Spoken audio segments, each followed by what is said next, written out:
Estamos de volta à Estação Síndico.net, um oferecimento Grupo Souza Lima, com transmissão ao vivo diretamente do estúdio do Conexão Síndico.net no Expo Center Norte, na cidade de São Paulo. E vamos abrir a programação com o quadro Experts Respondem. Os nossos convidados são 3 referências quando falamos de direito condominial. E eu vou pedir para eles se apresentarem para a nossa audiência.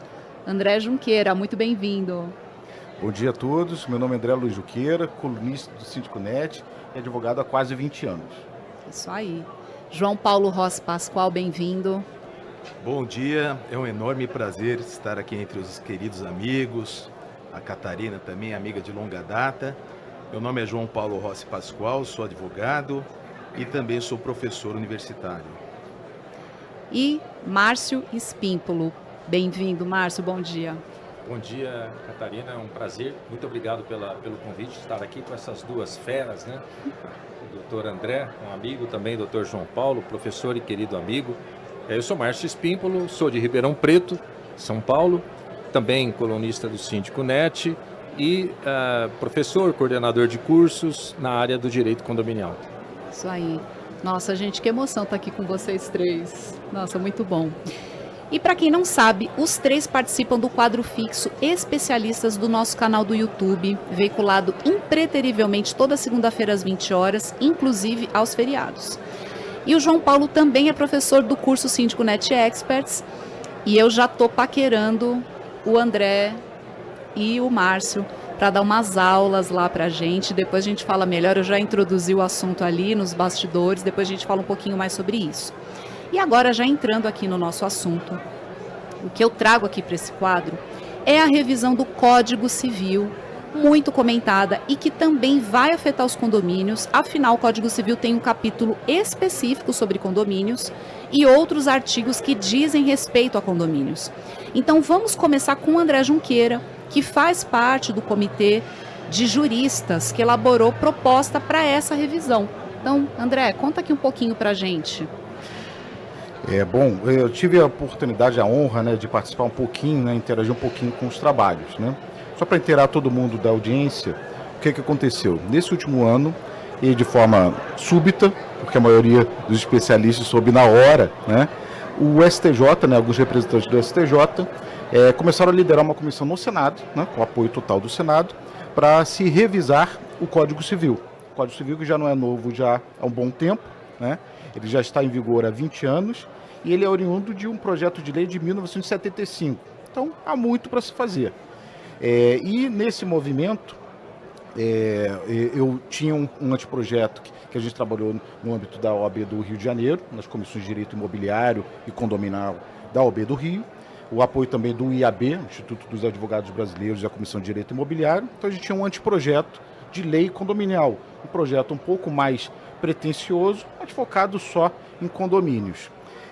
Tivemos a oportunidade de apresentar esse anteprojeto para o desembargador Marco Aurélio Bezerra de Mello, que é o relator da subcomissão dessa comissão do Senado do STJ, focado no direito das coisas que engloba também condomínio edilício, mas também direito imobiliário em geral, e bem mais amplo do que só condomínios.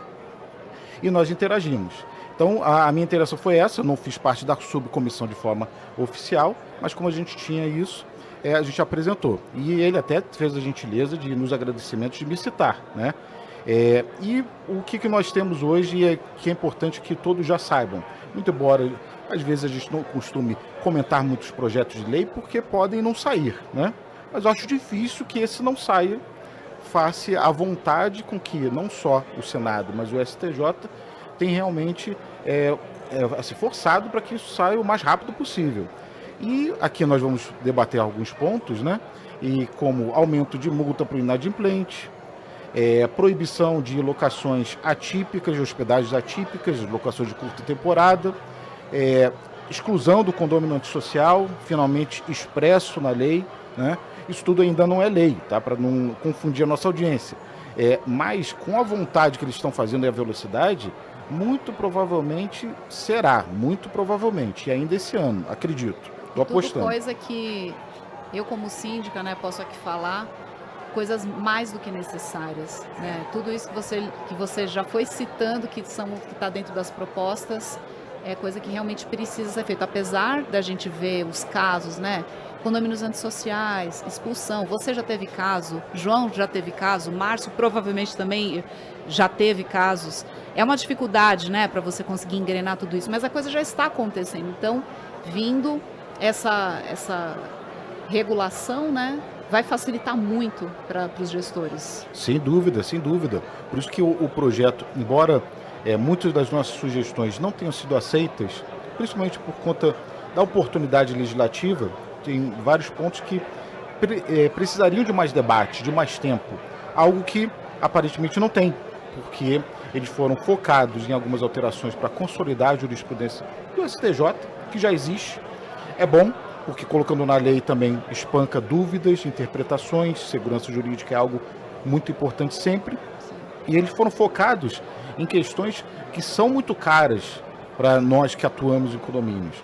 Então, quando fala de criar o dever daquele que vende o imóvel, de dar ciência do condomínio da sua venda, e se ele não der essa ciência ao condomínio, ele continua como responsável pelo pagamento das cotas? Para quem está de fora pode até achar que isso não é nada demais, mas isso é um ponto crítico que vai facilitar muito o dia a dia, né? Não aparecer depois aquele contrato de gaveta, né?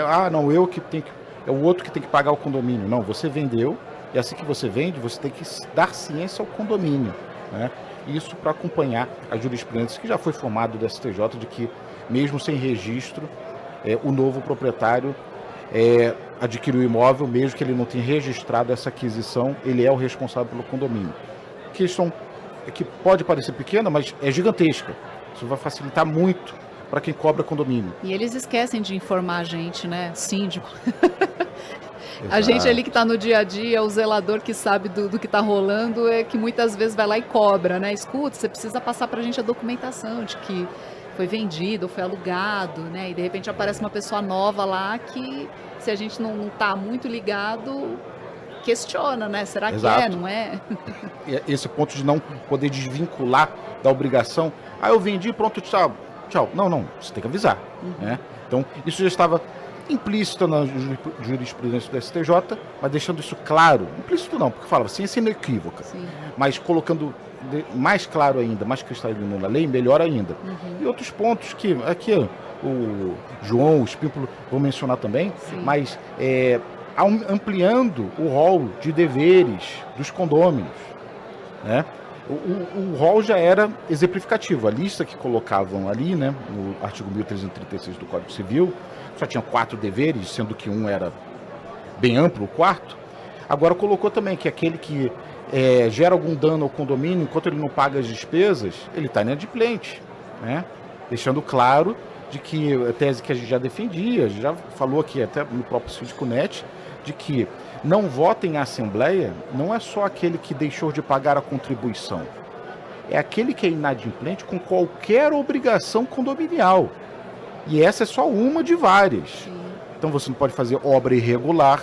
Você é um inadimplente se você faz de forma irregular. Se você não paga aquele portão que você quebrou, que era uma dúvida que sempre tinha, a natureza é distinta de indenização da contribuição da cota, mas agora já mistura tudo. Não, é dever condominial. Sempre tive essa linha, mas nem sempre os julgados iam a nosso favor. Ali já está deixando isso mais claro. E a vida do inadimplente vai piorar com as alterações que provavelmente vão ser implementadas também. Agora deixa eu passar aqui um pouquinho para o João Paulo, meu amigo aqui, JP. Eu te ouvi falar sobre essa revisão recentemente no ciclo de palestras para síndicos do Secov, né, um evento super recente, mês de março. E lá você falou que há muita força política, né, querem levar a votação ainda este mês de abril e promulgar ainda este ano. Aí eu queria que você compartilhasse aqui com a gente as suas considerações sobre esse tema super quente. E será que vai realmente rolar essa votação esse mês? Qual que é o teu feeling, João? Nós sabemos que quando há vontade política, tudo tende a ser mais rápido, mais fácil. Agora, não podemos desconsiderar também que nós estamos diante de uma modificação altamente expressiva. Ainda que não seja um novo código, é a reforma do código lá de 2002, nós vamos ter quase a metade dos artigos com redação alterada. Então isso é muito significativo. No que toca à nossa parte, porque claro, são várias as mudanças, vários frontes, mas na parte de condomínio eu acompanho a visão do André, aliás parabenizo todo o esforço dele, que não é de hoje, de aperfeiçoar, né, a redação normativa que nos afeta. E eu penso da mesma forma, a preocupação de quem apresentou essa redação não foi de ser revolucionário, mas sim de fazer um apanhado de realidades que já existem e que muitas vezes são problemáticas. Então houve aí um aperfeiçoamento, arredondamento para facilitar a nossa vida, tornar tudo mais claro, e não podemos desconsiderar o seguinte também. Nós vivemos num país que é um país continente. Ainda que a língua seja a mesma, a cultura seja a mesma, as realidades, as desigualdades são gritantes. Então só isso já é um fator de você aplicar a lei de uma forma diferente nas diferentes localidades brasileiras. Então quanto mais clara, mais prática for a lei, tanto melhor para evitar essas arestas, esses problemas. Então, de um modo geral, nós podemos elogiar na parte de condomínio, uma vez mais, eu faço essa ressalva, não querendo fugir da sua pergunta, Catarina. Eu penso que sim, há uma tendência de que isso corra rápido, mas eu, querendo dar uma de adivinho, me parece que há um potencial explosivo de surgirem polêmicas, discussões lá no Congresso Nacional, não na nossa parte, mas na parte de família e sucessões. Principalmente na parte de família, direito de família. Por quê? Porque nós temos uma composição do Congresso, principalmente na Câmara dos Deputados, que é aquela mistura de conservadorismo com teologia, e isso tende a ser explosivo quando você traz mudanças significativas. Então, talvez essa velocidade que queira se imprimir, que até agora nós temos que reconhecer, foi muito rápido mesmo, começou lá em outubro, e eu tive a satisfação de estar nesse evento de lançamento dessa comissão, foi aqui em São Paulo, né, professor Tartucci, o Salomão do STJ, então uma conjunção da academia com o STJ e com o Senado, e essa semana o texto já foi apresentado e vai se transformar num anteprojeto, né, um projeto de lei do Senado. Então é imponderável o processo legislativo, nós não sabemos o que vai restar de pé dessa redação original que a comissão dos ilustres entregou. Nós sabemos que o processo legislativo no Brasil ele tende a ser complicado, né? Tem aquela famosa máxima que todos lembram do Otto von Bismarck, o Marechal de Ferro. Se vocês soubessem como são feitas as leis e as salsichas, vocês não comeriam as salsichas, não cumpririam as leis. Não, é brincadeira, né? Mas, sim, a mudança de um Código Civil por si só é um tema candente, é um tema explosivo. E só um outro dado interessante. Há mais ou menos 2 anos atrás, nós tivemos um grande encontro aqui em São Paulo, um CONAME, em que ali foram apresentadas algumas estatísticas a respeito de processo legislativo. E aí pensaram do setor imobiliário vários temas e a quantidade de projetos correlatos. Então, incorporação, compra e venda, locação, loteamentos. Pasmem, qual é a área que atraía a maior atenção, que tinha o maior volume de projetos de lei em trâmite? A área de condomínios. Então é uma área que, sim, concordo, ela tem uma defasagem de uma lei que seja mais pé no chão, mais moderna, mais prática. Ainda se fala na lei de 1964 também, né? Exatamente. Que traz uma confusão danada, né? Exatamente. Então temos aqui, por dever de ofício, de acompanhar esse trâmite. Eu concluo dizendo que eu acredito que na nossa área não teremos tantas discussões assim, tantas polêmicas. Pelo pouco que eu tenho visto dos colegas, a maior parte vem aplaudindo, vem dando pequenas correções num ponto ou em outro, mas de uma maneira geral não temos grandes dramas, porque as propostas, volto a dizer, não foram revolucionárias, foram mais na linha de consolidar certas necessidades, realidades que o judiciário já vem abraçando em boa parte. Foi citado aqui a questão da exclusão do condômino social. Até poucos anos atrás isso era um pecado você mencionar. E hoje, por uma questão até de desespero de resolver essas situações, isso cada vez vem sendo mais aceito pelo judiciário.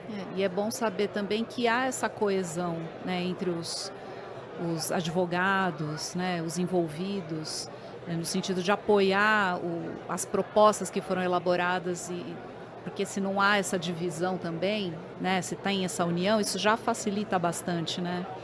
Obrigada, João, pelas suas considerações. Então agora, Márcio Espímpolo.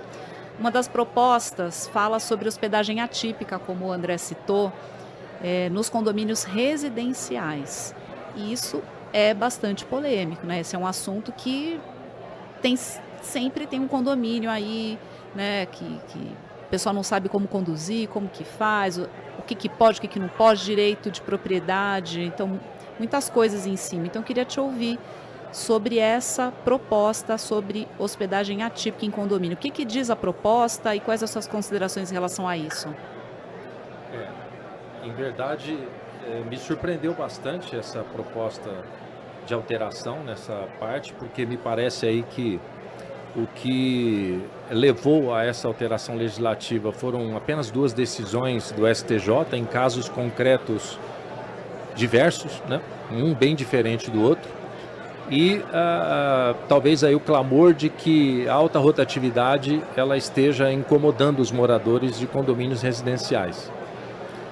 Pessoalmente, né, eu já falo sobre esse tema há bastante tempo, é um tema, como usando o termo do André, me é caro também, mas assim, o que eu penso dessa alteração, até em razão da subcomissão ter, a subcomissão que fez o anteprojeto, né, vamos dizer assim, o anteprojeto aí, formularam aí as alterações, ela nem tinha colocado uma alteraçãozinha que a relatoria geral aí ela colocou no fim, que foi, vou ler aqui na íntegra o parágrafo 1º que vai ser discutido, debatido tanto no Senado quanto no Congresso, que está no anteprojeto. Diz ali: nos condomínios residenciais, o condômino ou aqueles que usam sua unidade, salvo autorização expressa na convenção ou por deliberação assemblear, esse deliberação assemblear não constava no início do procedimento, não poderão utilizá-la para fins de hospedagem atípica, seja por intermédio de plataformas digitais, seja por quaisquer outras modalidades de oferta.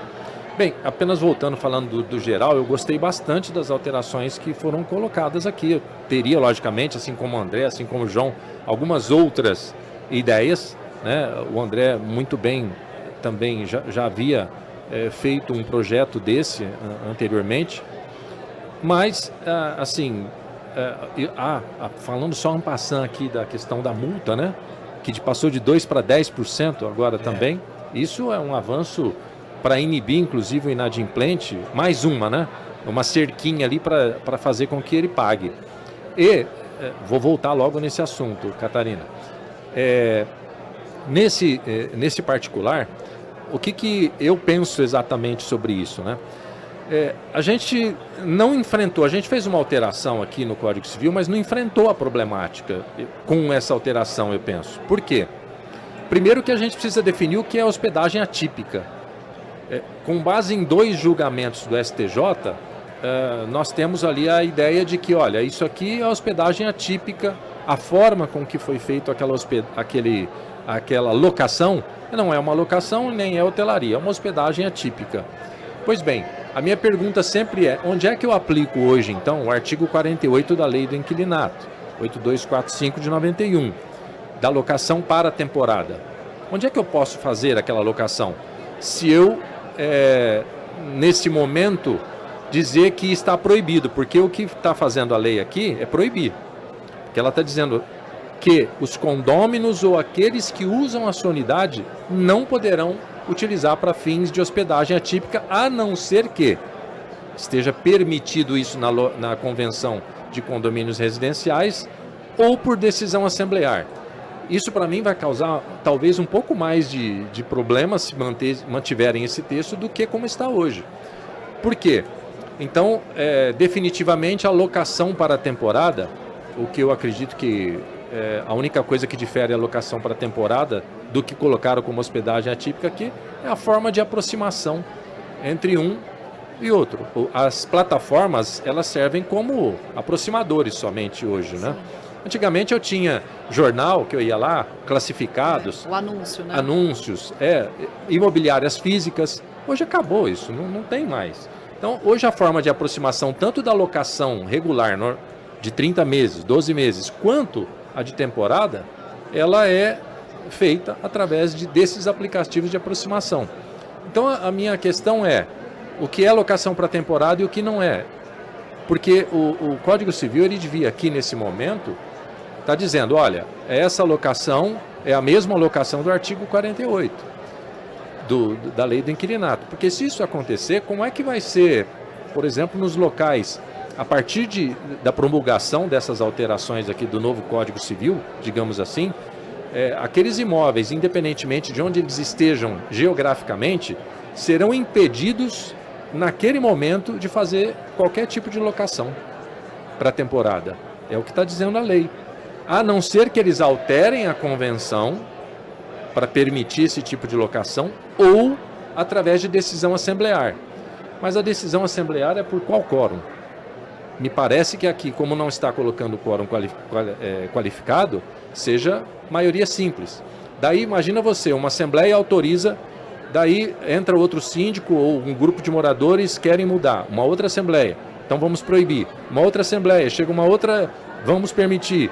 Nós vamos ficar aí num problema sério, né, Catarina? E afetando essa locação por temporada que já está consolidada, tem os condomínios aí em regiões, né, litorâneas. Principalmente. E aí vai acabar sendo um grande problema, né? Então vai agravar isso, ao mesmo tempo que a intenção foi uma, mas vai acabar afetando esse outro lado que estava bem consolidado, é isso? Exatamente. As pessoas falam, mas você defende muito o Airbnb. Eu não gosto, honestamente, não gosto de alta rotatividade dentro de condomínio. Independente de que forma seja, né, esse aluguel. Exatamente. Mas uma coisa é uma coisa, outra coisa é outra coisa. Nós temos uma lei. Nós deveríamos, então, já no Código Civil, de alguma forma, dizer que o artigo 48 ele está anulado nesse ponto aqui. Mas não foi o que aconteceu. Não será, eu imagino, talvez ainda nas discussões isso venha à tona, mas o que eu penso aqui também, além de tudo, a questão do direito de propriedade, um dos elementos é a fruição do bem. Então, se eu posso ter renda, seja por até 90 dias, ou seja por um contrato regular, eu também estou retirando aqui um direito de propriedade. Então, no meu entendimento, na minha visão jurídica, é uma alteração inconstitucional. Tá. André, depois João, quero ouvir aí a visão de vocês. Eu sempre ouvi bastante o professor Márcio falava a respeito disso. Temos posições diferentes quanto à tese, né? Mas algumas coisas a gente concorda realmente dessa leitura. Por quê? Primeiro que eu não gosto muito desse termo de hospedagem atípica, né? Sempre que a doutrina, ou mesmo a jurisprudência, começa a criar nomes, não estou dizendo que seja o caso, mas às vezes é por vaidade ou alguma outra colocação e termina confundindo ainda mais. Consigo até entender quando faz essa diferença, e os julgados mencionaram essa hospedagem atípica, no sentido de que é uma hospedagem que não é aquela não residencial a ponto de ter a aplicação, por exemplo, do ISS, ser tributada como um serviço, que é uma locação por temporada. Uma locação por temporada, o proprietário que quer alugar, não cabe ISS, porque ele não está oferecendo como uma pousada, não está oferecendo com serviço. E essa distinção é muito importante exatamente para não cair numa categoria, num regime tributário, que vai prejudicar muito o proprietário. Então até eu entendo fazer essa diferenciação nesse sentido. A locação por temporada continua na lei do inquilinato, mas ela, por ser considerada hospedagem atípica, ou seja, eu no ambiente residencial, se eu fizer isso, eu posso estar na lei do inquilinato, mas aqui eu deixo clara a possibilidade do condomínio gerar obstáculo a isso. ou já tem o obstáculo previsto na convenção, ou eu crio. Concordo que, na redação original, primeiro, vou fazer um parênteses aqui. Me pareceu essa uma alteração muito ousada. Por quê? O presidente da comissão era o ministro Salomão, que foi o primeiro que se pronunciou no STJ a respeito, e ele é contrário a essa linha, né? Então, foi voto vencido. Ele foi vencido, mas ele começou, né? E deu um rebuliço na época, né? Depois ele terminou sendo vencido. Mas ele ainda mantém a posição dele, não mudou, se eu não me engano. E achei muito corajosa a disposição da subcomissão de colocar uma proposta que é contra o presidente relator. Só fazendo um parênteses, André, se me permite, nós temos um terceiro processo sendo julgado nesse momento, de um outro caso, que o ministro Belize, ele pediu vista nesse processo e está segurando ele agora lá com ele. Por quê? Porque, inclusive, tem uma menção que ele faz aí, que está no STJ, no próprio site do STJ, que ele diz que precisamos entender se esse caso concreto, ele se trata de locação para temporada ou não. Porque se ele entender que é locação para temporada, a convenção não pode não pode proibir a locação para temporada no condomínio residencial. Só que ele pegou isso depois do que já tinha sido feita a redação de acordo com o que está aqui. Ou seja, então eles estão julgando caso concreto e não tese.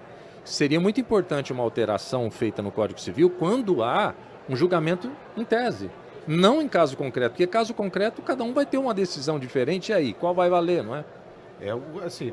A verdade é que eu ainda acho que vai ficar confuso, mesmo aprovando esse texto. O texto, ele até, depois da alteração, porque quando interagi na subcomissão a respeito disso, eu passei a minha posição era de permitir sim que a convenção já está proibido, mas que a Assembleia, desde que não contraria a sua convenção, possa criar sim exceções, e por maioria dos presentes. E falo isso porque até para dar segurança jurídica, as dezenas de casos que eu assessorei e eu prestei assessoria e eu recomendei isso, né? Condomínio que termina permitindo uma ou outra locação por temporada, locação de curta temporada, mas, por exemplo, só no Réveillon, só no Carnaval ou sob determinadas condições. E não ficar engessado na convenção se eles assim não desejarem, ou seja, respeitar o entendimento ali da maioria, desde que não colida com a convenção. Então até concordo com essa linha, mas ainda tem muito espaço de discussão que eu que sou favorável à proibição, tenho menos reservas a esse texto do que provavelmente quem defende a outra linha. Mas é um ponto que a gente podia discutir mais, chegar a uma conclusão um pouco mais segura. Acho que ainda teremos demandas, porque um dos objetivos, isso me foi passado, que uma das premissas dos trabalhos foi de que vamos uniformizar a jurisprudência, e a jurisprudência do STJ. Aqui tem jurisprudência ainda com poucos julgados? Não tem. Assim, não tem, né? Então, assim, sendo bem pragmático, eu concordo com o julgado, mas tem que ser pragmático, isso não é jurisprudência, né? E aí, nesse ponto, não acho que vá extinguir esse tipo de demanda, tá? Mas eu estou de acordo. Eu acho que esse tipo de medida ele tem que ser feito na forma da lei, né? E não só de julgados, até porque isso é uma frequência. A grande maioria agora de locações de curta temporada são via aplicativo, sim. É a melhor forma de aproximação entre quem quer alugar, quem quer utilizar um imóvel. E a legislação tem uma lacuna. Mas eu me esforçaria mais em outros temas, né? Quando a gente fala, por exemplo, do inadimplente, a multa de 10%, que aqui está se propondo retornar ao que era antes do Código Civil. E, por um lado, eles vão espancar a questão de dúvida sobre juros convencionados. Eles vão tirar isso. Que, na prática, embora eu sempre defendi que a convenção pode colocar juros maiores, o STJ já decidiu uma ou duas vezes a respeito, a realidade é que todos têm medo de colocar juros mais de 1% ao mês, porque a ação de cobrança tem uma chance de êxito muito boa. E o devedor tem poucos argumentos contrários. Esse é um argumento que você dá na mão do devedor e eu não sei o que o juiz vai decidir. Então, muitos dos meus clientes, mesmo sendo favoráveis, dizem, olha, tem risco. Tem risco, então eu vou botar. né? Então isso ajuda. Outra parte também, fazendo um comentário do que o João falou, de que nós temos um país continental, temos entendimentos diferentes e uma lei assim termina uniformizando. Uma questão do desconto premial. O desconto pelo pagamento antecipado pela cota. Muitos defendem essa linha. Eu sempre fui contrário, sempre achei um absurdo, que é uma fraude à lei. Como que você vai dar? Não é permitido, né? Quem faz está cometendo... Olha, na minha opinião, sim, mas existem entendimentos diversos. Tem cidades que você vai no tribunal, você consegue defender muito bem esse desconto antecipado. Se eu não me engano, Brasília é uma delas. Brasília permite direto. É difícil então, você ter... Então, é uma prática realmente regulamentada, aceita e não é contestada. Assim, por falta de entendimento do que é a obrigação condominial. Que é divisão de despesa na natureza jurídica, não é de lucro. Não tem renda condomínio, né? Diferente de escola. Escola, essa prática é comum. Agora, condomínio tem uma previsão orçamentária, é aquela previsão dividida por fração ideal ou por número de unidades e ponto final. Se eu pagar antes, isso, né? Beleza. Se eu pagar depois, tem a multa, juros, né? Porque essa gordura, previsão orçamentária pode ter alguma gordura, até alguma gordura pode até ter por segurança, uma margem de segurança. Mas esse tipo de gordura que eu posso abrir mão se ele paga antecipadamente... Isso é um absurdo. Mas nós temos alguns tribunais que validaram isso em algumas ocasiões. Vários. O Tribunal de Justiça do Rio de Janeiro, sempre na sua maioria, foi contrário a essa prática. Tinha uma súmula. A súmula foi cancelada, permitindo o desconto premial, para ver como que é a divisão. Embora o Tribunal Carioca, na sua maioria, seja o contrário, mas cancelaram a súmula. Então, vendo a lei, tira isso. Isso não cabe prática mercantilista. Um grande avanço. E muito bom. E por isso que na maioria, quando a gente vai e conversa, são atualizações boas. Mas me permite só fazer uma crítica? Claro. Estou falando a beça, mas pode me cortar, tá, Catarina? Que a única crítica que eu faria aqui, e divergir do desembargador Marco Aurélio, que é meu professor, lógico, né, mas fui vencido, é de exigir o quórum de 2/3 para expulsão de ocupante antissocial. Mas 2/3 dos presentes, não é 2/3 da todo. Por quê? Existem situações que nem a Assembleia eu tenho coragem de fazer dependendo do indivíduo com quem eu estou tratando. Tem casos e casos, lógico, sem sombra de dúvida. Então, havendo possibilidade de multar, de ir para a Assembleia, de ter o quórum, maravilha, porque demonstra a repulsa da coletividade, da sua maioria, contra aquele indivíduo. Perfeito. Agora, os dois únicos casos que eu tive no Rio de Janeiro eram situações de que eu não ia parar para ficar frente a frente com um cara de 120 quilos, que tinha, o problema dele era de agressão, e aí eu vou convocá-lo para uma assembleia para quê? Para ele me bater? Então, assim, eu acho que sai um pouquinho da realidade essa exigência. Se eu ainda mantenho a questão de tutela de urgência e tudo mais, compatível, eu posso utilizar os elementos do processo civil, mas se o juiz entender que não passou pelo procedimento, então não expulso, isso é um grande problema. Então essa é a crítica que eu faço de não abrir, aparentemente, uma exceção para esses casos, tá? Os outros que não tiver, como por exemplo a condômina palhaça, porque ela se vestiu de palhaço e ficou acampando na frente do Tribunal do Espírito Santo. Essa pode ser chata e tudo mais, mas você não teme ela. Eu não tenho medo dela. Posso ir numa assembleia, posso sim chegar a de repente esse quórum. Agora, esses outros, pessoal perigoso, joga granada no vizinho, granada de bomba caseira, spray de gengibre nos olhos, que eu já falei várias vezes aqui no Síndico.net. Aí eu vou para lá, e ele era ex-militar nesse caso. Então ele, ex-militar, se dizia ex-militar, falava todos os cantos que ele vivia armado. Aí você vai o quê? Vai multar? Eu tenho medo dele. Então é só essa ponderação. Mas assim, eu entendo que o entendimento majoritário é pelo quórum, e eles foram exatamente nessa linha, que é a linha do desembargador já há muitos anos, e terminaram concordando ali. E só com essa ressalva. Agora, mas de todo, eu diria que é um avanço. Poderia ser melhor, claro, mas assim, pelo tempo, pelo ritmo que estão imprimindo, eu acho que está muito bom. Porque o trabalho da submissão, os integrantes, todos advogados, desembargadores, estudiosos de escola, né, de grande conhecimento, né? Então, pelo menos a parte que nos afeta aqui, condomínios, eu acho que vai sair um bom resultado se o Senado não criar um monstro ou a Câmara dos Deputados depois não mudar tudo, que sempre é possível. Vamos ser otimistas, então, né? Eu, como síndica, digo, no meu caso, na minha realidade, né? Graças a Deus não enfrento condomínios antissociais, só pessoas que desrespeitam uma regra ou outra, mas é bem tranquilo. Mas, assim, no que me afeta, poder subir a multa de inadimplente para 10% seria algo muito bom. Porque, assim, eu também não posso falar... Gente, meu condomínio é muito tranquilo.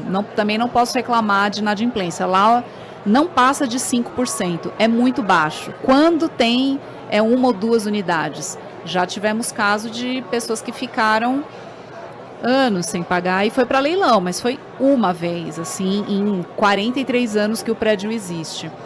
Mas eu acho que ia dar uma disciplinada nas pessoas que deixa para pagar dali 5 dias, né? É a última conta que paga no mês, ou junta 3 e paga de uma vez, porque a multa é baixa. Então, para mim, esse seria algo bem interessante, assim, se for aprovado, vou apoiar bastante. A gente tem aqui alguns minutinhos a mais, ganhamos esse tempo extra, tá, gente? Então, eu vou aproveitar a presença de vocês para a gente entrar em outros assuntos que eu pautei aqui e que é muito bacana da gente trazer para o nosso público, né? Leis novas, né? Bullying e cyberbullying, isso está super sendo comentado e isso acontece, né? O pessoal geralmente associa bullying com adolescente, escola e tal, mas não é. O bullying no condomínio, ele é uma realidade, também com crianças e adolescentes, mas também entendo eu que com síndicos, entre vizinhos, com funcionários. Aí eu queria jogar aqui, qual de vocês gostaria de comentar, tá mais por dentro, ou já teve algum caso e que pode trazer um insight para a gente da importância dessa lei? João Paulo, então. Posso dar uma palavrinha? Mas antes eu gostaria de tocar no assunto aqui do nosso querido amigo Márcio Espímpolo, a questão do Airbnb ainda, dos aplicativos. Certo. Voltando um pouquinho aqui. Eu penso que esse tópico é o mais explosivo, é o mais sujeito a questionamentos da reforma do Código Civil, certamente é o que vai dar margem a mais debates. Tá. E é algo natural, porque faz parte da economia do compartilhamento. Então a visão que muitos têm, que é o que eu tenho inclusive, então eu não vejo esse óbice que o amigo aqui levantou, eu sou favorável a essa proposta de redação, ela se explica da seguinte forma: nós temos um fenômeno novo que é econômico e que o direito ainda está absorvendo. Nós temos a questão dos aplicativos aqui de oferta de imóveis, mas veja a questão do Uber, por exemplo. É contrato de trabalho, é prestação de serviços. Então, na verdade... Já deu confusão o projeto de lei também, né, para os motoristas. Como é algo muito novo, ainda mal compreendido, o direito, ele não tem respostas para tudo. Ele ainda está tomando o pé da situação. Então, o direito não é igual na fábula lá da tartaruga e da lebre, né? O direito é a tartaruga, só que a lebre, que é a realidade, ela não dorme, ela não para nunca. E o direito tenta acomodar situações. Mas, enfrentando aí essa questão nova, nós temos uma lei de janeiro, que trouxe aí a questão do bullying, cyberbullying, e que a temática ali é voltada assim, expressamente para esse setor educacional, de escolas. É claro que na coletividade condominial, esse tipo de problema pode surgir também. Mas a lei ela tem essa tônica voltada a crianças, a jovens. Me parece que nós temos que tomar esse cuidado quando lidamos com questões criminais, porque a tipificação do crime ela é muito fechada. A precisão ali é o que dá toque a você descobrir se houve ou não o crime e para poder processar, julgar, etc. Então não se aplicaria em situações condominiais? Para adultos, não. Para adultos, não. Tá. E mesmo no ambiente envolvendo crianças, jovens no condomínio, nós teríamos que tomar um certo cuidado nesse tipo de acontecimento. Pelo ambiente? Sim, sim. Pelos atos envolvidos também. Tá. Então, o que é recomendável aqui, né? Dicas práticas. Se percebe que há esse tipo de tônica acontecendo no condomínio, é o caminho de nós fazermos campanhas de orientação, de cuidado, de cautela, uso de todos os tipos de comunicação que se tem, eletrônicos ou os mais antigos, cartazes, para evitar que isso se forme dentro do condomínio. E não podemos esquecer também do seguinte: há poucos anos nós tivemos uma outra mudança no Código Penal, que foi a caracterização do crime de stalking, de perseguição obsessiva. Esse sim é algo que é mais próximo da vivência condominial, porque nós temos situações, geralmente o síndico é a vítima desse tipo de crime, ele é o alvo de toda a energia da pessoa que passa a persegui-lo, que passa a constrangê-lo, intimidá-lo. Então, na área criminal, o que eu diria a respeito a isso, tomemos cuidado, não podemos sair falando que tudo é crime, mas sim, essa inovação ela veio mais voltada ao segmento educacional, até porque nós tivemos tragédias, né? Vocês se recordam que aqui em São Paulo, mais de uma vez, tivemos aí mortes, massacres em escolas. E o sujeito que foi o autor do crime, ele tinha sofrido bullying, por exemplo. Márcio, quer comentar sobre esse assunto? Quero sim. Eu vejo essa lei, Catarina, como a lei da violência doméstica, a lei, outras leis que estão aí em volta na sociedade e que eu, por exemplo, não gosto da ideia de que o síndico tem que fazer denúncias. Tá tendo um problema lá, síndico, se você não fizer a denúncia, você vai responsabilidade ser dele, né? Então, não vejo isso. Tem a lei está posta.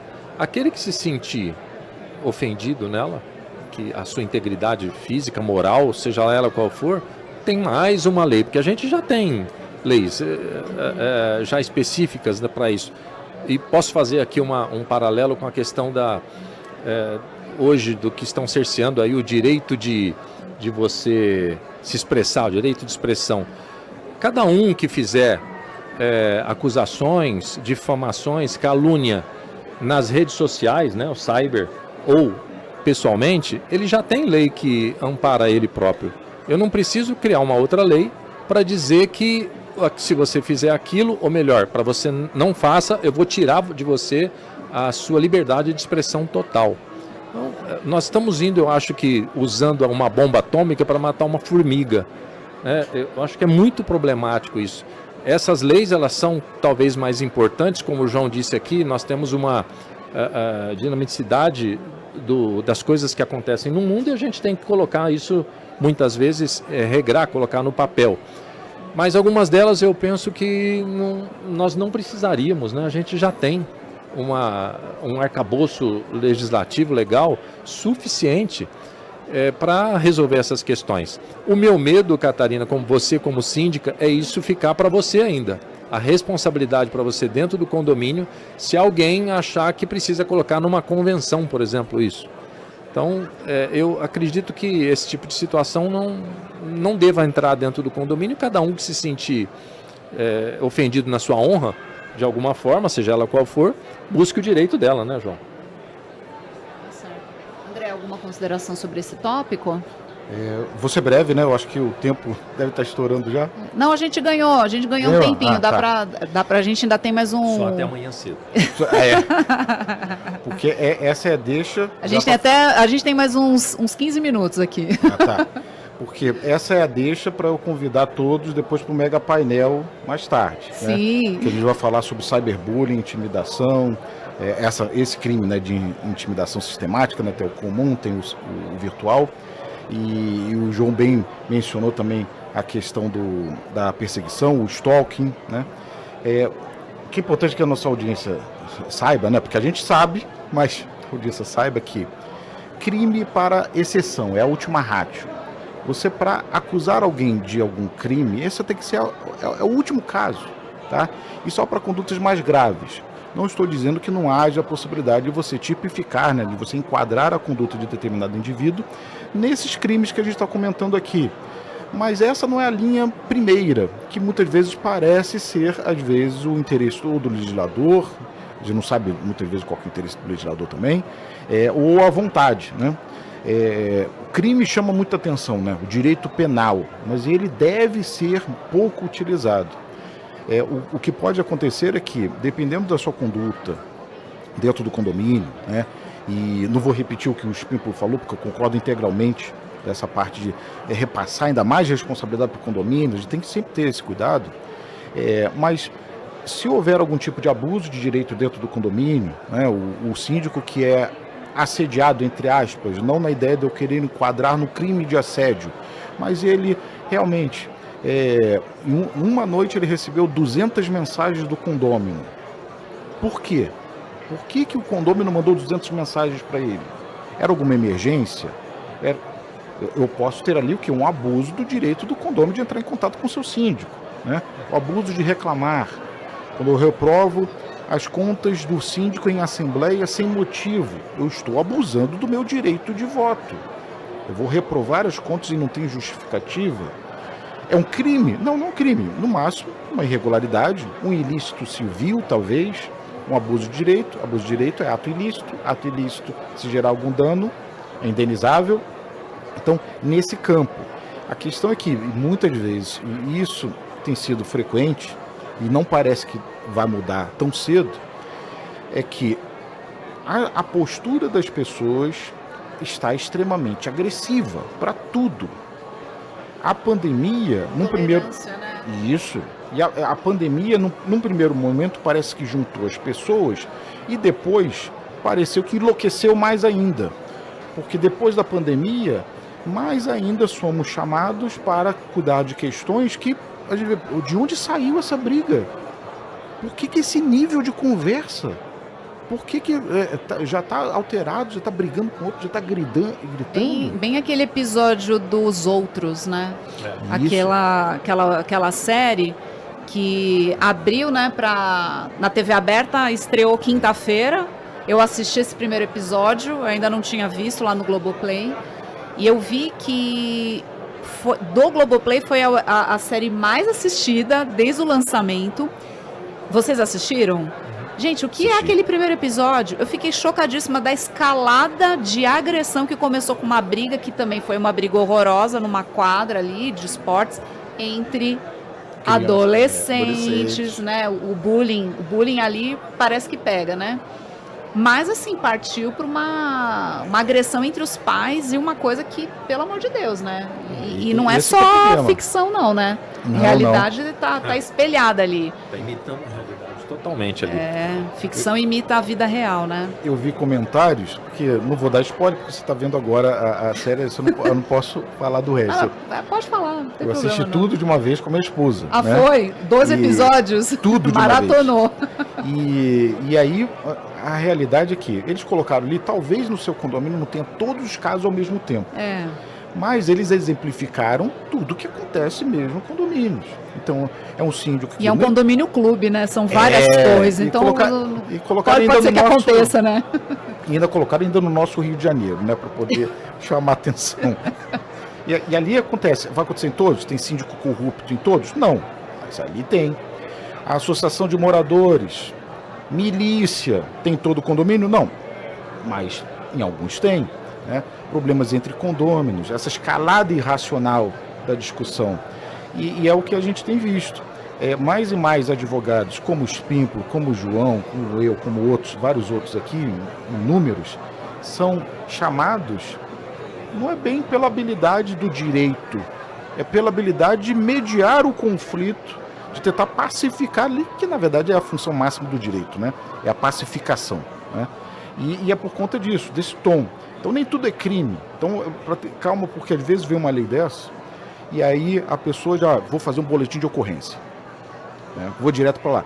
Não estou, é o seu direito, mas contata o advogado antes, conversa com ele. O advogado que tem a especialidade criminalista condominial, porque aqui é o tipo criminal. Tá? E aí perguntar, não tem base, não tem base? Será que não dá para conversa e tudo mais? Por quê? Quando a gente começa a botar muitos crimes, aí cuidado também com as palavras que você usa, porque senão é denunciação caluniosa. Ou crime, algum crime contra a honra. Quando você chama, você está me fazendo bullying comigo. Você está acusando ele de um tipo penal. Entra num outro tipo penal que é o crime contra a honra. Você está acusando ele de um ato ilícito. Então, a gente tem que ter muita cautela com isso, tá? São tipos que, de repente, pode ajudar o condomínio? Até que pode, mas eu vou dizer que, sinceramente, uma opinião pessoal aqui, não sei se vocês concordam, não acho que nenhuma dessas leis ajude condomínios. Eu não acho. Tá? Eu acho que isso deixa ainda mais claro, se a ideia é para prevenir conflitos, isso só coloca lenha na fogueira, na minha opinião. Quando a gente cria mais uma norma penal, é mais lenha na fogueira. Isso É tão difícil, André, às vezes a gente resolver. Nem todo mundo está aberto para conversa. Às vezes tenta uma conversa, no caso da série, né? Já falando aqui desse primeiro episódio. Eu acho que eles já fizeram errado a conversa. Não tinha que ser na casa de ninguém, tinha que ser no ambiente neutro, né? Eu acho que esse foi o grande erro. E sozinhos, porque foi uma coisa que estavam muito aflorados ali, né? Mas quando a gente chega num nível que se esgota ali também, como é que fica o síndico, né? Quem que vai mediar isso? Você contrata um mediador e aí não consegue resolver, condomínio, né? Eu até veria assim, uma boa utilidade no cível. Assim, eu vejo essas alterações boas realmente para crianças na escola, tudo mais. Isso eu acho legal. Para aplicação em condomínios, além de estar restrita, bem restrita, eu me voltar para essa lei como solução termina não sendo. Para você a questão é colocar como na parte penal e não no cível? Não, tirar do penal e colocar no cível. Tá, é colocar no cível. Para você esse seria o caminho mais adequado juridicamente falando, tá? Então o que eu colocaria? E aí puxando até o que consta do anteprojeto para a legislação condominial. Seria, por exemplo, deixar bem claro de que os atos que você vai... Dando exemplo, aquele bullying, entre aspas, que o síndico sofre daquela coletividade que fica achincalhando ele numa assembleia. Se eu coloco só um dever básico no Código Civil, ou numa lei especial que a gente recomenda, dizendo assim que o condômino, na hora que ele profere o voto dele, ele é responsável pessoalmente pelo que ele fala. Isso é óbvio? É óbvio. Eu tenho a própria parte de responsabilidade civil que me dá essa base. Mas se eu deixo ali para a parte de condomínios, isso vai fazer o condômino pensar 2 vezes antes de falar besteira numa assembleia. Então, são medidas assim. Uma outra sugestão que a gente deu, e foi rejeitada porque realmente o foco é não criar muitas polêmicas, mas é gerar, por exemplo, o dever de renegociar. Antes de você processar alguém, você tentar algum contato amigável. Não esse contato que você citou, que foi até pior, né? Chamar para própria reunião em casa, terminou sendo pior. Mas fazer algum tipo de contato antes de processar, porque é o que nós temos hoje. O judiciário abarrotado de ações, é uma das preocupações, inclusive, da comissão do STJ, do Senado, porque tudo é ação, né? Para a gente, para nós advogados, isso é bom. Tá bom, tá me contratando para ação. É bom para você? É bom para solucionar num tempo razoável? Não é. Tá? Assim, claro que sim, não quero dizer que isso que eu estou falando é a solução de tudo. Até porque se eu tivesse solução de tudo, amigos, né? não é o caso. Mas assim, são medidas que certamente eu acho que começa por aí. Começa por aí. Enquanto não temos isso, podemos criar mecanismos dessa forma como uma convenção, um regimento interno melhor elaborado. Eu já vi condomínios que têm comitês ou comissões internas para fazer mediação de conflito. Muito bom. Vocês têm experiência, ou já atenderam condomínios que têm esse tipo de fórum interno e como que isso funciona? Só um que eu tive, na verdade, nem participei da criação, que eles formaram, tipo Minha Casa Minha Vida, o padrão condomínio, e bem assim, dentro de como se fosse liderança comunitária, né? Então, alguns ali que são voluntários para ir conversar. E no caso deles, resolve todos os conflitos? Não resolve, porque tem coisas que terminam indo além. Mas, sem dúvida, filtra muito. Mas a questão é, que condomínios nós temos voluntários preparados e dispostos para isso, né? Foi a mesma ponderação que eu fiz desse condomínio, porque às vezes a pessoa está ali que faz parte da comissão, é morador também, poxa, ele também fica chateado. Aí esse ponto que você trouxe, André, é bem interessante. A gente percebe, né, eu como síndico é uma posição muito solitária, né? Se você não puxa as pessoas ali, os meus conselheiros, eu tenho bons conselheiros, mas eu tenho que ficar cutucando os caras toda hora, eu não tenho uma proatividade. Estou falando de mim, né? Não sei como que são aí outros condomínios, mas eu percebo muitos síndicos nessa posição, né, de um cargo muito solitário, tendo que resolver muitas coisas, com obrigações legislativas de denúncias, né, a denúncia da violência doméstica, a denúncia da violência contra o pet, que também tem aqui em São Paulo, essas outras coisas racial, enfim, um monte de coisa. Aí fica o síndico tendo que responder por tudo isso. Vai ficando um fardo pesado. Mediação de conflito. É super complicado também, às vezes o síndico pode ter um relacionamento ali, quando é síndico morador, né? Você pode conhecer um lado ou outro, como é que fica? Ainda você tem que ser também aquela figura da mediação, da conversa entre as pessoas. E é uma coisa de terceirizar responsabilidades e até interesses, porque a gente está falando de uma vida coletiva que parece que as pessoas não moram na coletividade, né? Elas querem resolver as coisas, mas que outros resolvam por ela, né? A gente não percebe as pessoas se envolvendo e querendo resolver, porque ali é o lugar onde elas moram, ali é onde os meus filhos brincam, ali é onde o meu pet late, às vezes incomoda um vizinho, né? Ou eu sou incomodada, enfim. Sempre terceirizando e querendo empurrar para outra pessoa, para outra esfera resolver. Eu já ouvi até falar de conselho profissional, conselho de condomínio profissional. Mas, gente, aonde vamos parar, né? A gente precisa ter esse... puxar para si também. É o meu bem, a minha propriedade. É onde eu moro, onde talvez as pessoas que são proprietárias de apartamento, talvez seja o único bem que essa pessoa vai ter pela sua vida inteira. Né? Pelo menos aqui no Brasil é assim. A troca de imóvel próprio, ela acontece, não é todo ano, né? É a cada 20 anos, a cada 15 anos. Tem gente que vai ter o mesmo imóvel a vida inteira. Aonde que a gente vai parar? João quer comentar. Uma questão cultural, né? Nós temos que lembrar, isso o censo último aí do IBGE revela, o brasileiro está cada vez mais morando no ambiente urbano e dentro de condomínios. E uma boa parcela da população está tendo esse contato com essa forma de organização comunidade pela primeira vez na vida. É só pegar aí habitações de interesse social, Minha Casa Minha Vida, a iniciativa privada. Então as pessoas, o brasileiro em termos gerais, em boa parte ele ainda está aprendendo ao que é viver em comunidade. E por outro lado, isso que você observou é verdade, Catarina. Boa parte são comodistas. Ele quer só o lado bom da opção por esse estilo de vida. Porque ninguém é obrigado a morar em condomínio. Mas a partir do momento que você opta por esse caminho, você está inserto numa comunidade. Então é uma coisa um tanto quanto nonsense. O brasileiro quer o melhor do condomínio. Só direitos, né? Só direitos. Agora, a parte do envolvimento, da dedicação, do amparo, da participação, não conte comigo. Não vai na Assembleia. O André mencionou algo interessante, do cidadão lá de 120 quilos, antissocial. Poxa, nós enfrentamos isso em processo. Os condôminos reclamam ferozmente do sujeito que faz isso, faz aquilo. Tá bom, vamos colocar tudo em prática para entrarmos com a ação. Aí você precisa de testemunha para comprovar o que aconteceu. Sabe o que eles dizem? Geralmente aquele que era o mais feroz reclamão. Não conte comigo, eu tenho medo e blá blá blá. Então aí fica difícil, porque nós não fazemos mágica. Se você faz parte dessa comunidade para N fatores, você é obrigado a se envolver. Então o brasileiro está aprendendo a viver com isso. E é engraçado, eu tenho parentes que moram fora do Brasil e eles comentam como é o estilo de vida lá fora, né? Então tenho uma prima que mora na Suíça, um irmão que mora na Inglaterra. E lá, na cabeça do europeu, ele se pela de medo de causar algum problema para a vizinhança.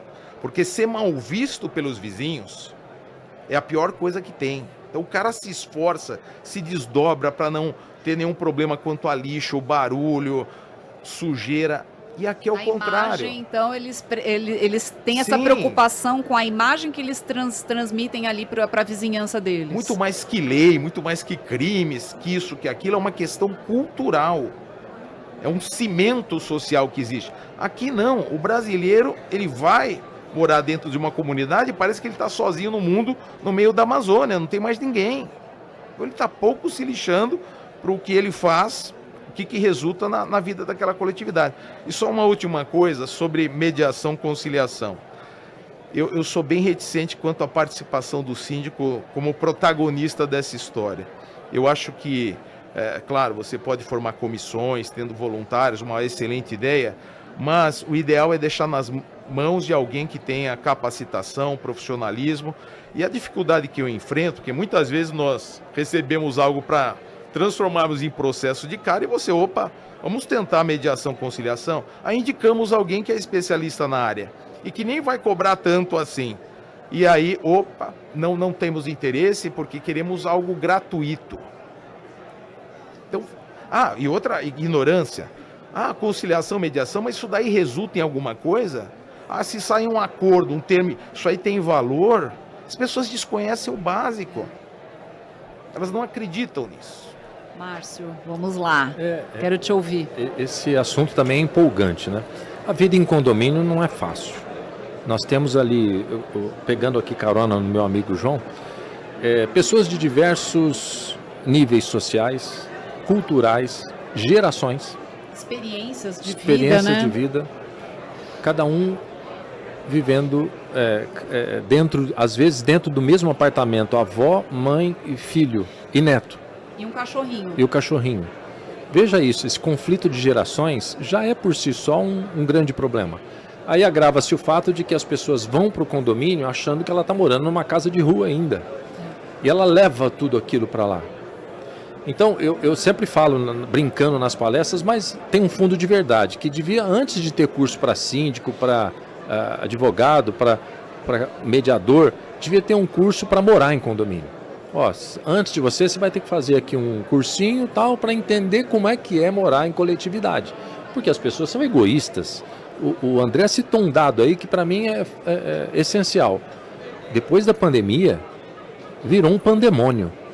Todo mundo, cada um por si, Deus para todos, sabe? E o home office veio para ficar, e aí o sujeito não quer a reforma do vizinho. Eu tive um caso desse há 2 semanas. Começou uma reforma pesada num apartamento, e o morador do lado, avisei com antecedência, não foi a super antecedência também, mas também as coisas vão acontecendo, né, gente? Eu não vou avisar com um mês de antecedência uma reforma. Poxa, o cara não tem o direito de reformar, né?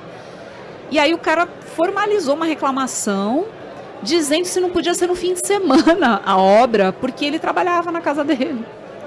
Enfim, né? Mas continue. Eu ia chegar na questão de que o papel de organizações como o do Síndico Net é essencial. Eu penso e acompanho o Síndico Net praticamente desde lá do comecinho. O Síndico Net, ele ajuda, principalmente naquele Tira Dúvidas. Sim. Participei muito daquele Tira Dúvidas por muitos anos. Ali é uma fábrica de questões que... Muitos moradores entram. Muitos moradores entram e fazem perguntas ali. Interessados, mas também muitos deles se interessam quando está com algum problema. O problema deles, dele, né? Querem resolver o problema dele. É o tal do egoísmo ali, né? Isso. Mas, independentemente, as informações que chegam para o morador, elas são muito mais importantes do que as que chegam para o síndico. Porque o morador, ele mora ali, ele precisa receber essa informação. E aí onde eu quero entrar sobre a questão do profissionalismo, ou da profissionalização de toda a cadeia de prestadores de serviço para condomínio. Síndico, logicamente, não precisamos nem falar, né? Sim. Administradoras de condomínios, advogados de condomínios, porque tenho visto muitos colegas generalistas aí, clínico geral, atuando em condomínios e fazendo cada uma. A semana retrasada eu participei de uma assembleia muito pesada. Eu tive que contratar um segurança para destituição de síndico. E a população condominial dizia, esse síndico é psicopata, e realmente era um problema o cidadão. Quando um grupo me procura para ajudar a destituir, eu primeiro sento como fala, qual é o problema? E me mostra as provas, porque você sabe muito bem como síndica que, assim como a exemplo do nosso país, existe uma polarização. Entrou aquele síndico, pronto, sou oposição, a partir de agora declarada, e vamos começar a perseguição, stalking, tudo lá. Então, quando você citou o conselho, me veio à mente o seguinte, eu sou muito favorável, e era uma das alterações que eu faria, a obrigatoriedade de um conselho consultivo, como era na lei de 64. Por quê? Porque eu penso que o condomínio chegou numa posição de questões tributárias tão grande que um conselheiro fiscal que na maioria dos condomínios não entende nada disso. É super difícil, gente. Balancete é um sofrimento para mim, nossa. E os tributos, chega na nota fiscal, quem tinha que reter esse imposto, quem tinha que recolher isso, aquilo, ele não sabe. E isso, eu já tive muitos condomínios que tiveram problemas junto à Receita Federal de pagar multas enormes em razão de falta de profissionalismo da administradora, e ainda quando é associação de moradores, loteamento com controle de acesso, é pior ainda porque a administradora tem que fazer a contabilidade, que no condomínio não tem, às vezes não sabe. O cidadão pega para administrar uma associação de moradores achando que é condomínio. E não é, a parte bem tributária dela é diferente, totalmente... É empresa, né? A associação é uma empresa lá no artigo 44 do Código Civil. Então, eu faria aí... Aí você falou de ter um conselho fiscal consultivo. E para substituir o fiscal, uma obrigatoriedade de uma auditoria preventiva mensal. No lugar do conselheiro fiscal. Então, porque daí tira o peso, né? Acabou. Tem muita gente que não quer ser conselheiro por causa da pasta. Exatamente. A pessoa não quer. E não quer porque ela acha chato, é porque ela não sabe. E o medo de assinar, tudo bem, quem aprova é a Assembleia. Sim. Mas você assina ali um documento, um parecer, né? Você não deixa de ter uma responsabilidade. E o cara se sente inseguro, né? Eu me sinto às vezes, eu fico amolando a minha administradora. Escuta, o que é essa nota? O que é esse boleto? E essa data? E não sei o quê. Eu faço ali, eu questiono tudo até eu ter segurança, que tá tudo certinho, redondinho. E assino. Então, eu acho que você levantou um ponto super importante. É por aí. E o conselho consultivo, ele ficaria apenas para verificar se o que o síndico está fazendo realmente tem. Por exemplo, eu comprei 20 latas de tinta.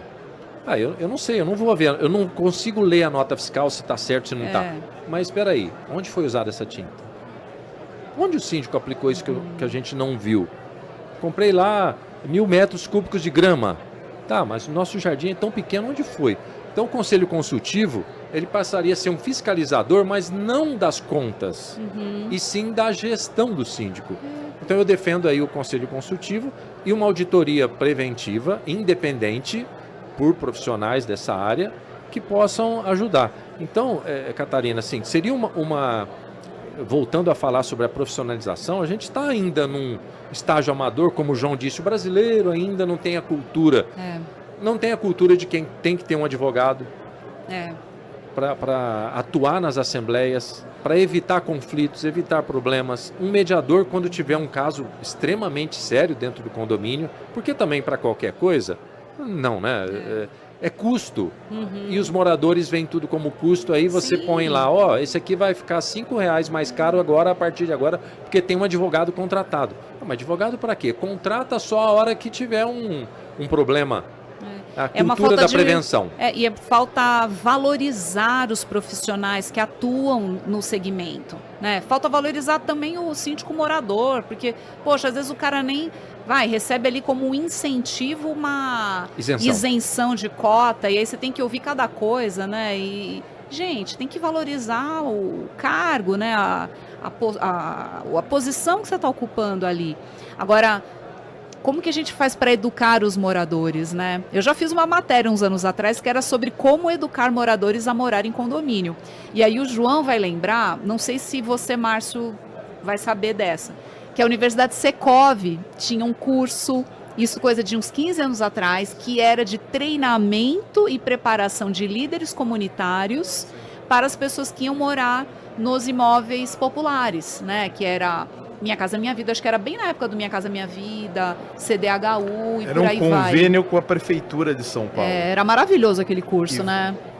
Bem interessante, e eram turmas super interessadas, pessoas muito simples, muitos líderes comunitários, com poucas luzes, mas muita vontade. E isso é o tal do agente de influência na comunidade. Então as pessoas vão mudar para um condomínio, aquela pessoa ela é preparada, porque ela já era líder na comunidade, então ela vai continuar com esse papel dentro do condomínio, e aí ela já vai ter uma instrução ali para aqueles moradores que vão morar pela primeira vez, né? Então isso realmente eu acho que é algo que é super necessário. Agora, como que a gente viabiliza isso num cenário super amplo? É uma grande pergunta, né? Você sabe o que eu penso? O síndico tem uma grande responsabilidade nisso, dentro do condomínio, do seu condomínio. Para mim, nós tínhamos lá uma aula na FAAP, temos, né, na pós-graduação, de Direito e Gestão Condominial, que era o João inclusive deu aula lá pra gente, mas uma matéria específica de comunicação, 12 horas, aula de comunicação. Tá. A professora, nesse caso, era uma produtora da Globo, que fazia essa aula, com experiência e expertise dela em comunicação. Então ela fazia exatamente isso, ajudava as pessoas, no caso aí os moradores, né, os alunos, que na maioria deles eram advogados, mas tinha administradores, síndicos também, alunos, como se comunicar melhor dentro do seu condomínio. Eficácia e eficiência. Como é que você chega até o morador? O que eu vejo, inclusive, no meu condomínio, e reclamo muito lá, falo, olha, nós temos aqui uma gestão de 12 anos que não consegue se comunicar ainda com os condôminos. 12 anos, né? A comunicação não é só, olha, eu vou fazer uma troca agora, vou limpeza da caixa d'água, põe lá. Vamos fazer dedetização essa semana, põe lá. Não, não é. A comunicação assertiva é aquela que diz, olha, barulhos, de vez em quando coloca lá um assunto de barulhos curto, porque ninguém hoje nem assiste, nem lê mais que meia dúzia de linha, né? Para que as pessoas comecem a entender como é que ela tem que se comportar, né, João?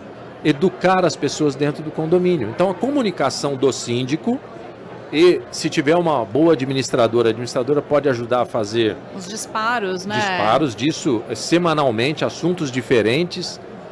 Às vezes reuniões, eu sei que o pessoal não vai nem em assembleia, né? Mas às vezes você contratando uma palestra de educação financeira, você pode incluir alguma outra coisa ali dentro.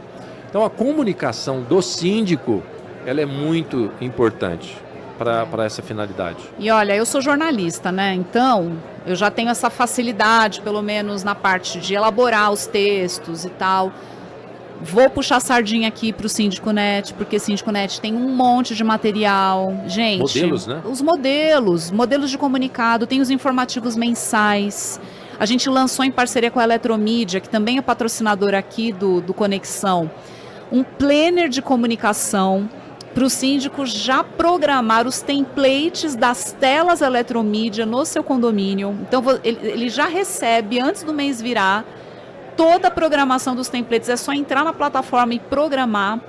E esses templates são de pílulas de educação de convivência, né? Então, tem que ter esse esforço, né? Eu acho que esse esforço do lado do síndico em se comunicar realmente é algo que não dá para abrir mão, né? É uma responsabilidade que ele precisa exercitar. Mas eu ainda sou a favor de que o cara mudou para o condomínio. Eu tenho feito isso. Costumo mandar um e-mail de boas-vindas, já com a convenção e o regulamento interno. No corpo do e-mail eu já coloco os principais itens para o cara não ter desculpa que ele não vai baixar o PDF, não vai ler. E conversar pessoalmente. Eu já consegui ter esse tempo de fazer um tipo de um onboarding do morador. Sim, ótimo. Algumas vezes. Comecei no ano passado. Converso com a pessoa, dou as boas-vindas, mostro ali o condomínio. Aqui que é o funcionário, fulano de tal, o que você precisar é assim, assado. Meio de comunicação nosso, mandamos e-mail, temos uma lista de transmissão, temos um aplicativo, tem a tela, fique atento, porque a pessoa também precisa fazer o lado dela, né? Agora aqui, estamos caminhando para o nosso final, aqui faltam 3 minutinhos para a gente encerrar. E aí, uma proposta, já que você fez uma proposta de teu conselho consultivo, né? A proposta que o meu marido faria para mudar na lei é a obrigatoriedade de que um proprietário seja síndico ou conselheiro, ou conselheiro, pelo menos uma vez, e vai fazendo um rodízio entre as pessoas. Para sentir na pele, porque é só assim. E eu conheço um condomínio em Belo Horizonte, eu conheci uma síndica, que uma vez a gente participou de um evento, ela falou, graças a Deus, estou entregando o cargo esse ano e tal. E eu falei, mas... né, por que tão pesado, assim, tudo bem, é pesado e tal, né, mas o caso dela estava muito pesado, e ela me explicou, porque nesse condomínio que eu moro, as pessoas são obrigadas a ser síndico, é feito um rodízio, a cada 2 anos troca a unidade que é síndico, então é assim que acontece. Eu nem sei se isso pode, se não pode, vocês conhecem essa realidade? Conheço em Portugal, é assim, é por andar, inclusive. Olha. A ordem é pelo andar. Primeiro o apartamento 11, depois o 12, 21, 22, 31, 32, é assim. quer se livrar tem que vender antes de chegar a sua vez, né? Pois é, o problema é que nós temos nesse ponto aí, a maioria dos síndicos, principalmente condomínio grande, depois que sai ele tem que se mudar também do condomínio, depois que ele deixa o cargo, porque a perseguição depois é tão grande, a polarização hoje tá política demais, né? Ele tem que se mudar. Eu conheço muitos síndicos que depois que saiu teve que se mudar. Nossa, aí pesa demais. Mas fica aí essa nossa sugestão para colocar nessa reforma do Código Civil a obrigatoriedade de cada unidade. Não? Essa não dá não, Catarina. Eu passo para você e aí para a audiência também, como aconteceu em uma assembleia, a convenção determinada que era o rodízio, já tem a linha que a gente não pode obrigar ninguém a ser síndico. Mas tinha uma pior. Chegou na hora do rodízio, quem que ia ser o síndico? O capeta do prédio. O condemônio. E aí ele chegou e basicamente não usou essas palavras, mas vão ter que me engolir agora. Porque Ele chegou a minha ficou felizão, vez. então, né? E aí me contrataram porque eu tenho uma convenção, tem que obedecer a convenção. Eles sempre obedeceram a convenção. Por que eles não vão obedecer agora? Né? E aí a linha de que a maioria deve sempre escolher qual que é o seu representante. Então esse é o problema. A questão... É a vez do condemônio, né? O núcleo do que você falou é essencial, que é a empatia, a falta de empatia do outro em relação à função do síndico, que é muito difícil, né? Minha esposa sofre, você sabe, né, Sim, Karine, ela super sofre síndica com isso. também. E é isso que está faltando muito, né? Empatia, e como que a gente consegue colocar isso dentro do ser humano, dentro do brasileiro, né? E só termino aqui minha participação, Catarina, falando o seguinte: não sei se vocês vão discordar do que eu vou falar, mas de todos os países que eu estudei, e não estudei todos, o Brasil é o que tem mais problemas de condomínio. É onde o direito condominial, que só tem esse nome aqui, é o que mais é trabalhado, explorado. A jurisprudência condominial no Brasil é maior do que qualquer outra que eu já tenha pesquisado. Coisa cultural que nem o João trouxe, Por causa né? dos problemas que surgem, né? E esse problema, em outros países o vizinho fica com vergonha de causar incômodo para o outro. Aqui em geral não, quanto mais espaçoso eu for, melhor, né? É uma ideia de que eu tenho que externar que eu sou proprietário, eu sou um rei, então eu tenho que ser ouvido, você tem que notar a minha presença. E assim, não falo com essas palavras, caras ridículas, mas alguns até falam, mas assim, a expressão termina sendo assim. Então isso, é por isso que precisava nossa legislação ter um carinho maior com condomínios. É muito bom o avanço que acredito que vai ser feito, sem dúvida ajuda, mas tem muito ainda para fazer e a gente reza que isso melhore. É isso. Gente, então estamos aqui encerrando esse nosso primeiro quadro da Estação Síndico Net. Quero agradecer a presença, André, João e Márcio. O papo era para ser meia hora, virou 1 hora, foi maravilhoso, muito obrigada. Eu acho que se a gente tivesse mais tempo, continuaríamos, porque é infindável, né? As situações, os casos. Então, agradeço aqui a participação de vocês.